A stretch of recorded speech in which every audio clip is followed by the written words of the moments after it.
ప్రస్తుతం మనతో పాటు ఉన్నారు ప్రముఖులు శివరుద్ర సాధు గారు. ఇప్పుడు వారితో మాట్లాడి మరిన్ని విషయాలు తెలుసుకుందాం, మన సందేహాలన్నింటినీ కూడా నివృత్తి చేసుకునే ప్రయత్నం అయితే చేద్దాం. నమస్కారం గురుగారు.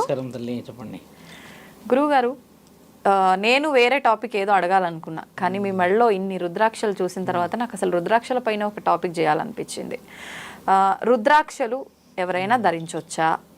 లేదు అని అంటే ఇప్పుడు మార్కెట్లో రకరకాల రుద్రాక్షలు దొరుకుతున్నాయి. ఈ మధ్య కాలంలో ఎవరైనా ఇబ్బంది ఉంటే ఆ ఇబ్బందికి ఈ రకమైన రుద్రాక్ష, ముఖాలను బట్టి ఒక్కొక్క సమస్యను బట్టి ఒక్కొక్క ముఖంతో ఉన్న రుద్రాక్షను ధరించాలి అని రకరకాలుగా వింటున్నాము. నిజంగా రుద్రాక్షని ఎవరు ధరించాలి? ధరించిన తర్వాత నియమాలు ఏమైనా పాటించాల్సి ఉంటుందా? మంచి బలమైన ప్రశ్న. ఎందుకంటే అమ్మ, రుద్రాక్ష అనేది శివభక్తులే ఎక్కువ వేసుకునేది కనబడుతుంది. ఈ మధ్య కాలం చూస్తే ప్యాషనెట్గా ఆడవాళ్ళు కూడా కొంతమంది కనబడతారు. ఆడవాళ్ళు వేసుకోవచ్చా అంటే వేసుకునే తరుణాన్ని కూడా మేము వివరిస్తాం మీకు. ఎలా ఉంటుందంటే, రుద్ర అక్ష అనే దానికంటే ముందు చారిత్రాత్మకమైన నిర్ణయం ఏమిటి ఒక రుద్రాక్ష మీద తెలుసుకోవాలి.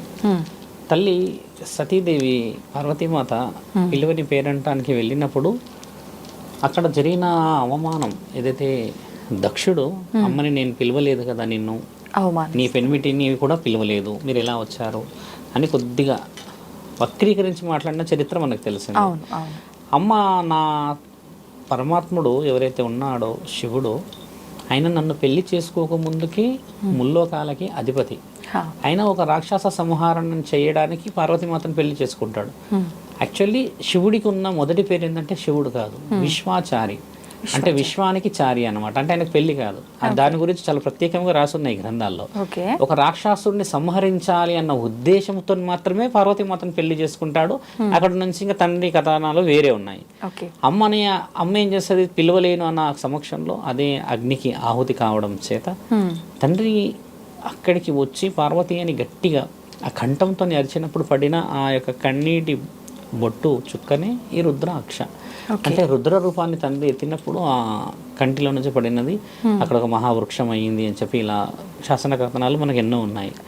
రుద్రాక్షలో అమ్మ, మానవ శరీరంలో ఒకే ఒక్కటి తెలుసుకోవాల్సింది ఏంటంటే, పంచముఖి రుద్రాక్ష మాత్రమే మానవ శరీరం వేసుకోవాలి. మానవులు ఎవరైనా ఏకముఖి, తర్వాత 7 ముఖాలు, 21 ముఖాలు, 13 ముఖాలు, ఇలా చాలా ముఖాలతో ఆ చెట్టుకు పెరుగుతూ వస్తూ ఉంటాయి. ఒక చెట్టుకు ఉంటాయి 100 కాయలు, ఒక చెట్టుకు ఒక కాయ ఒకలా ఉంటుంది. కాబట్టి రుద్రాక్షల చెట్టులకి పవిత్రంగా ఒక్కొక్క రూపంతో వస్తాయి. అయితే పంచముఖి వేసుకోవడానికి చాలా మందికి తెలియాల్సింది ఏంటంటే అమ్మా, ఇవన్నీ పంచభూతాల అధిపతి శివుడు కాబట్టి ఇప్పుడు మీరే ఒక రుద్రాక్షని 5 ముఖాలతో వేసుకున్నారు అనుకో తల్లి, ఏదైనా ఆపద ఏర్పడింది, అనారోగ్య స్థితి కదా, మీకు ఇంకొక వేలో పోవడానికని దారి అంటే 5 దారులు ఉంటాయి. ఇది చాలా వివరంగా తెలుసుకోవాలి. ఏకముఖి వేసుకుంటే అమ్మా ఖచ్చితంగా మరణం సిద్ధించే అవకాశం ఉంటుంది. ఎలా? ఏకముఖి అంటే అంత పవిత్రమైన రుద్రాక్ష కదా. ఏకముఖి వేసుకుంటే మనకు శక్తులు కానీ ఇంకేదైనా సర్వస్వం మన ఆధీనంలోకి రావాలి కదా అన్న ఆ తరుణాన్ని కొద్దిగా ఎనక్కి తీసుకొని మాట్లాడితే ఏంటంటమ్మా, ఏకముఖిలో ఒకే దారి ఉంటుంది. అది శివుడిని చేరడానికి వెళ్ళే దారి. ఇప్పుడు మేమున్నాం, ఏకముఖి నా ఈ శరీరంలో ఉన్నాయి చాలా. అదేంటంటే ఈ దేహం ఉన్నా లేకున్నా శివుడికే. ఎందుకంటే నేను ఇలా ఉన్న శివుడికే భక్తి, చనిపోయినా శివుడి దగ్గరికి వెళ్తా. కుటుంబంలో ఉన్న వాళ్ళకి అలా ఉండదు కదా తల్లి.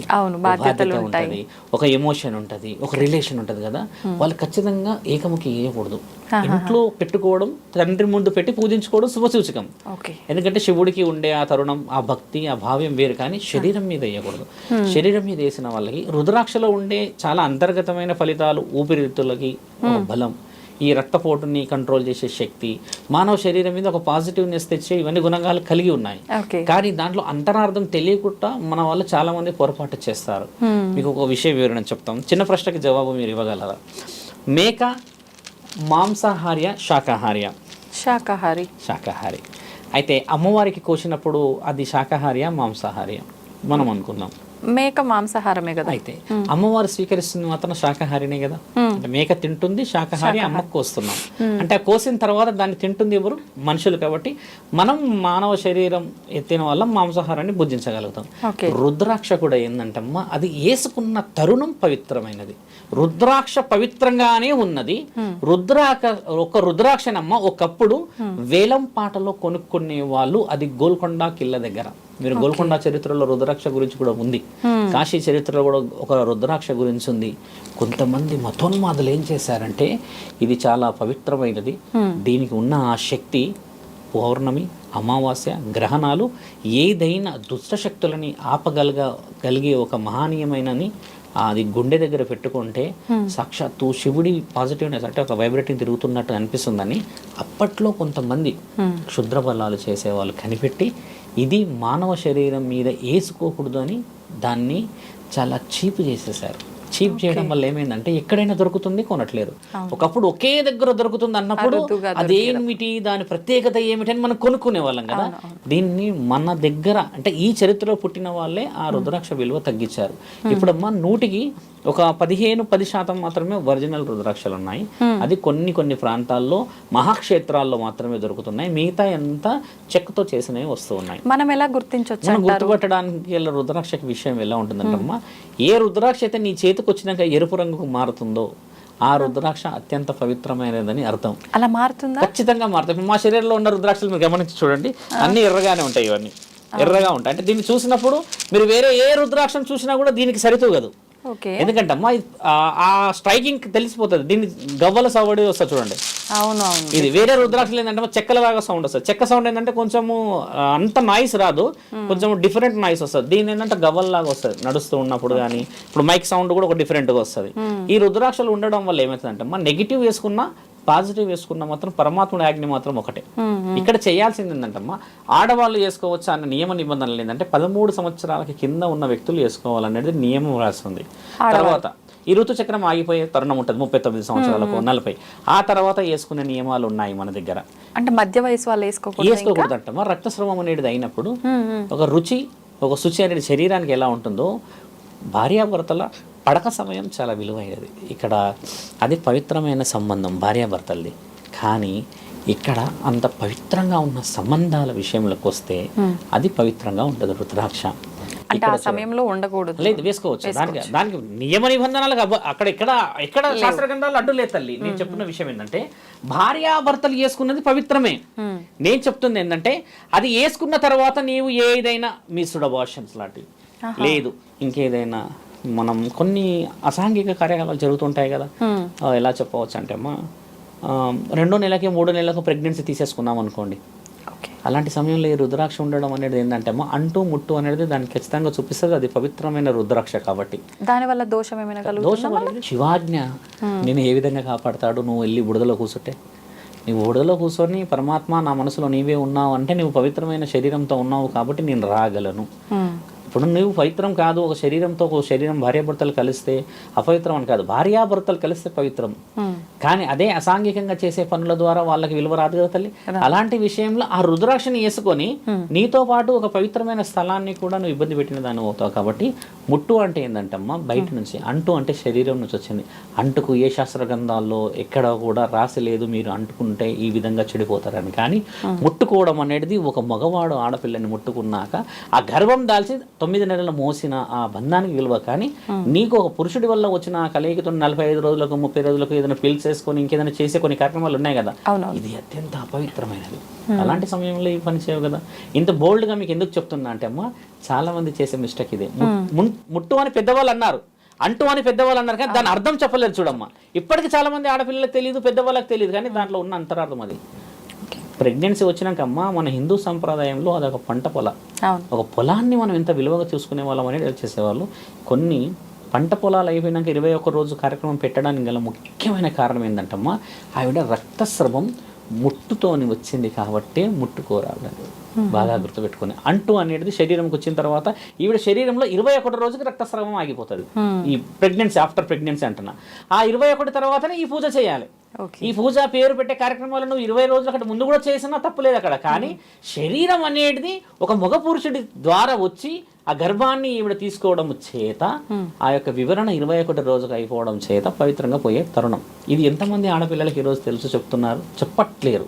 21 రోజులు అనేది ఎందుకు అనేది ఎవరికి తెలియదు.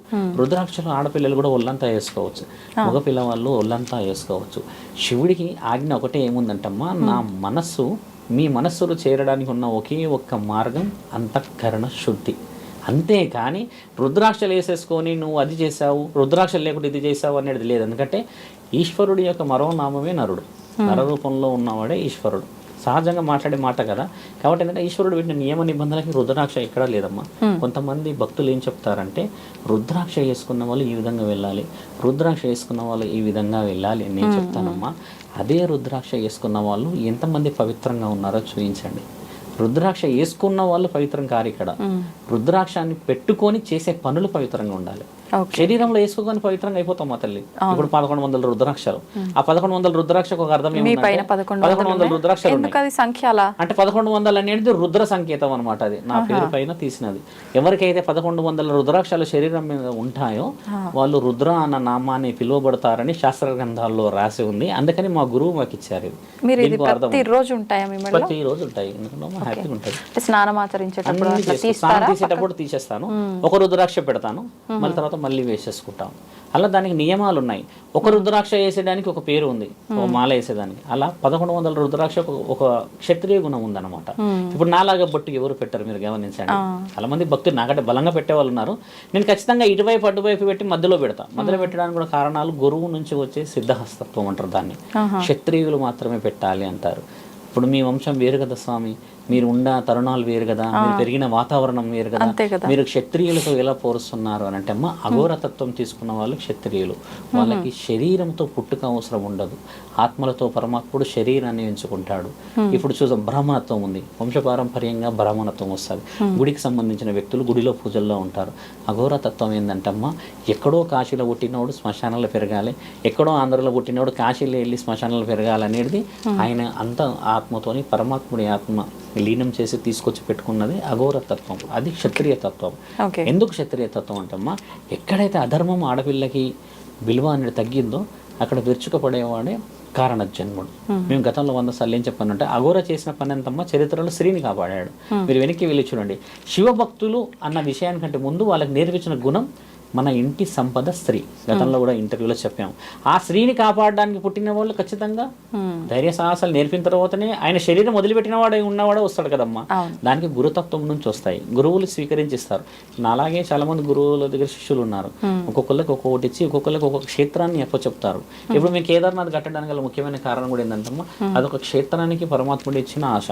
నీ ప్రాణం, నీ యొక్క శరీరం అది కట్టిన తర్వాత వదిలిపెట్టినా పర్లేదు, అది కట్టేంత వరకు అహర్నిశల ప్రయాణం భిక్షాటన చేస్తూ తిరుగుతూనే ఉండాలి. అంటే ఒకటి నియమాన్ని పాటించాం.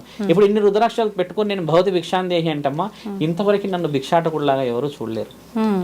ఇంటి ముందుకు ఎవరో వచ్చారు అన్న ఆలోచనతోనే హడావిడిగా వచ్చి వాళ్ళు ఇచ్చే ₹1 ₹2 కూడా నేను ఇలా తీసి ఒళ్ళు పట్టుకొని వెళ్తాను. అలా ఇవ్వడానికి చాలా ఇబ్బంది పడతారు వాళ్ళు. అలా ఇయ్యం సామ్యమేమో అని ఇస్తాము చేస్తాము. నేను ఇలానే డైరెక్ట్ గా పట్టి అడుగుతాను, భౌతి భిక్ష అని అడిగితే వాళ్ళు అలా వేస్తారు. వేసినప్పుడు అది ఇచ్చేది అత్యంత పవిత్రమైన భిక్ష అమ్మ. ఇప్పుడు చాలా మంది చాలా విధాలుగా అడుగుకుంటారు. శివతత్వం భిక్ష తీసుకునేది అలాగా. కొంతమంది తినండి అంటారు, కొంతమంది కూర్చోపెడతారు, లేదా కొంతమంది డబ్బులు ఇస్తారు కదా. ఈ శివరాత్రి 45 days నేను ఖచ్చితంగా భిక్షాటనకే వెళ్తాను. వెళ్ళినప్పుడు వచ్చి ఆ డబ్బులన్నీ జోలిలో పెట్టి ఒక దగ్గర అన్నీ గ్యాదర్ చేస్తూ ఉంటాను.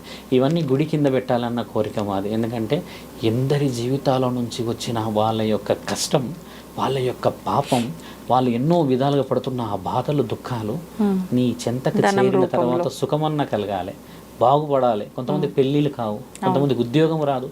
ఇలాంటివన్నీ ఒక రుద్రాక్ష వేసుకోవడం చేత మన ఈ శరీరం నుంచి అన్ని కణాలు పవిత్రమవుతాయి తల్లి. శరీరం నుంచి వచ్చింది కాబట్టి శరీరం మీద ఉండాలి ఇది. ఎందుకంటే శివుడి కంటి నుంచి పడ్డది. శివుడు ఇచ్చింది ఏంటంటే రుద్రాక్ష మానవులకి ఉట్టిగా వేసుకోమని ఇవ్వలేడు. నేను మీ అందరితో పాటు ఉన్నా అని దానికి ఇచ్చాడు. మీరు అన్న ఈ డీపెస్ట్ క్వశ్చన్ చాలా విలువైనది. దానికి వక్రీకరించిన వాళ్ళు 100 మంది ఉన్నారు. ఒక స్టూడెంటే క్లాస్ ఫస్ట్ వస్తాడు, మిగతా వాళ్ళందరూ ఆ స్టూడెంట్ ని ఎలా ఎత్తిపొడుస్తారమ్మా.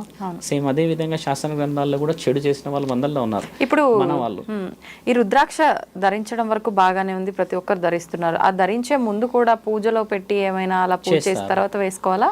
ఎలా అంటే అమ్మా, ఒక రుద్రాక్షని ఏం చేస్తారంటే గురువు తత్వం ఉన్న వాళ్ళు వేసుకోవాలి. గురువు నుంచి కొంతమంది సిల్వర్ వేస్తారు, సిల్వర్ వేసుకుంటే ఆయన గురువు అని అర్థం. సిల్వర్తో కూర్చునే ఉంటాయి రుద్రాక్షలు, కొంతమంది మెడలో ఉంటాయి గమనించండి. అలా సిల్వర్ ఉండి వేసుకున్న వాళ్ళు గురు స్థానంలో ఉన్నారు అని అర్థం.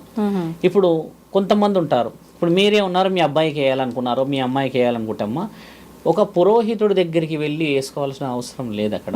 శివుడి పైన అలా మెడలో వేసి ఒక లింగం చుట్టూ కొంచెం అభిషేకంతో నీళ్లు పోసి అది వేసేసుకున్నామంటే సాక్షాత్తు శివుడి యొక్క ఆశీర్వాద బలం మనకు వచ్చేసినట్టే. శివలింగానికి మన దగ్గర పవిత్రత ఉంది కదా. ఇప్పుడు కుదరదు, మీరు పంతుల దగ్గరికి పోయి వేసుకోవాలంటే కుదరదు, గురువే వేయాలని లేదు కదమ్మా.